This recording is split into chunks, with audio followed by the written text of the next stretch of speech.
اعوذ باللہ من الشیطان الرجیم بسم اللہ الرحمن الرحیم۔ سورہ بقرہ آیت نمبر 173 سے 176، پارہ 2۔ انما حرم علیکم المیتۃ والدم ولحم الخنزیر، بے شک ہم نے حرام کیا تم پر مردار اور خون اور خنزیر کا گوشت۔ وما اہل بہ لغیر اللہ، اور جس پر اللہ کے سوا کسی اور کا نام پکارا گیا ہو۔ فمن اضطر غیر باغ ولا عاد فلا اثم علیہ، تو جو لاچار ہو جائے مگر نہ سرکشی کرنے والا ہو نہ حد سے بڑھنے والا ہو تو اس پر کوئی گناہ نہیں۔ ان اللہ غفور الرحیم، بے شک اللہ بخشنے والا رحم کرنے والا ہے۔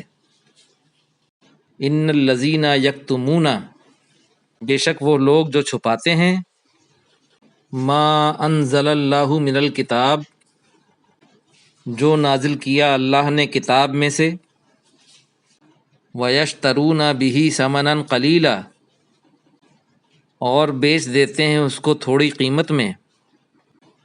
اولئک ما یاکلون فی بطونہم الا النار، یہ وہ لوگ ہیں کہ نہیں بھرتے اپنے پیٹ میں سوائے آگ کے۔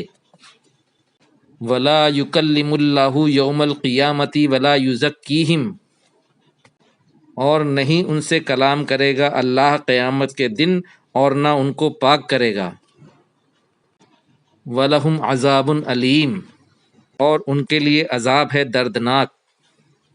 اولئک الذین اشتروا الضلالۃ بالہدی، یہ وہ لوگ ہیں جنہوں نے خرید لی گمراہی ہدایت کے بدلے۔ والعذاب بالمغفرہ، اور عذاب مغفرت کے بدلے۔ فما اصبرہم علی النار، تو کس قدر وہ آگ پر صبر کرنے والے ہیں۔ ذالک بان اللہ نزل الکتاب بالحق، وہ اس وجہ سے کہ اللہ نے نازل کی ہے کتاب حق کے ساتھ۔ وَإِنَّ الَّذِينَ اخْتَلَفُوا فِي الْكِتَابِ لَفِي شِقَاقٍ بَعِيدٍ، اور بے شک وہ لوگ جو اختلاف کرتے ہیں کتاب میں یقیناً وہ دور کی گمراہی میں ہیں۔ صدق اللہ العظیم۔